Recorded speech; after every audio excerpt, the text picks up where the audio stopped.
I'm going to be reading a few poems from this Oberwaldling, which was a collaboration published with poems by myself and Steve on Oskar Kokoschka, and generously supported by the Austrian Cultural Forum. Gustav.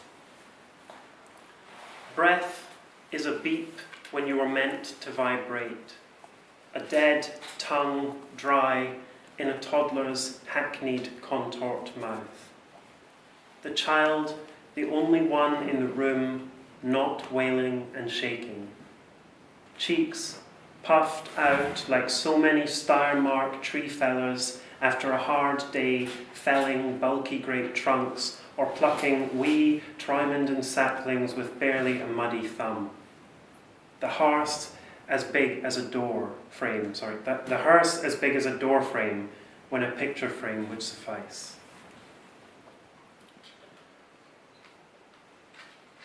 Facility of line. Swimming is suspect in Unchildren in 1901.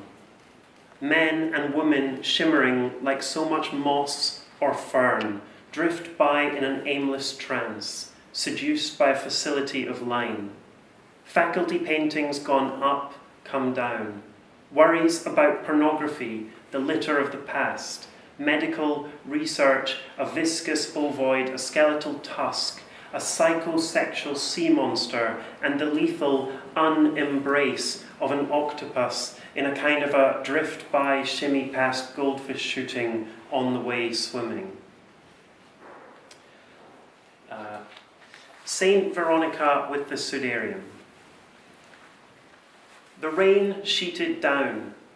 It was almost a kind of sheet music. You have to be taught it to make it out. The bloody Sudarium, rearing its unmistakable face again. Memling just the first or one of them. A proto-merch cheesecloth, a pashmina of sorts, personalized. Kokoschka's is more somber. Saint Veronica herself needing consoled. The rain veiled down.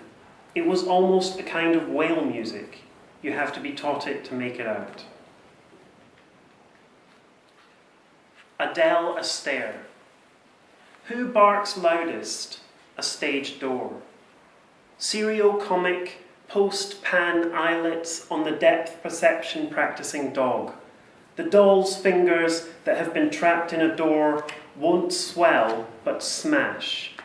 A dangerfish leaping out of an ashtray covered in ash and embers, all because her dress is such a divinable blue, the damp walls Stilton splashed and peeling, and this fish-shaped cushion the future Lady Charles Cavendish has her elbow on, this little frog she's wearing as a ballet pump, croaking out stop flirting and apple blossoms in duet to anyone who'll listen, which is most of London and New York, giving all the saddest lines a gleam of infectious good nature.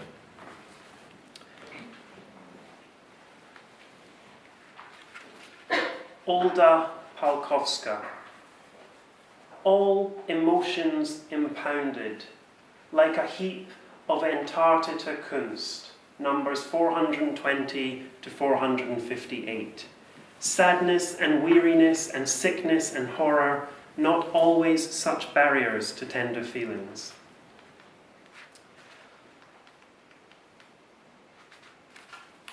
Linzer Landschaft.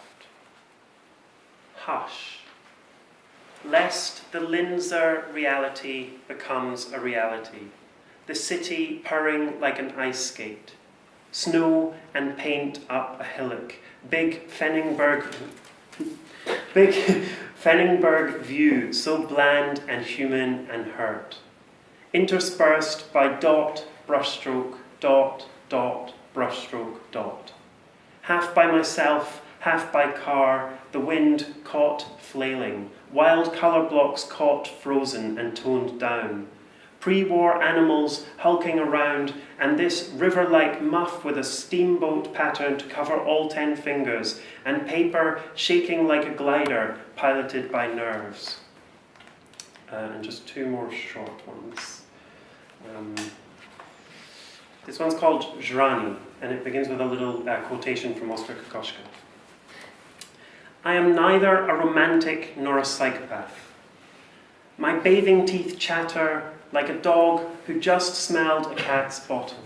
It is the interference of the water with the natural suction of my mouth. The human nutshell is easy to crack.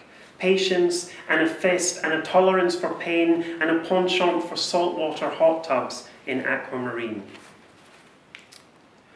And this final one I'm going to read is called The Frogs, and it's kind of a interpretation interpretation and translation, but obviously very short, of Aristophanes' The Frogs.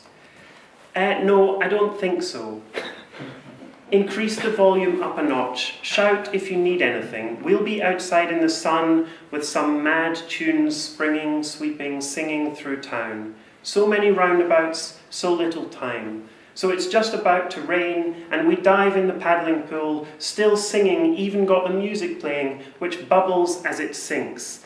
Don't worry, it's battery.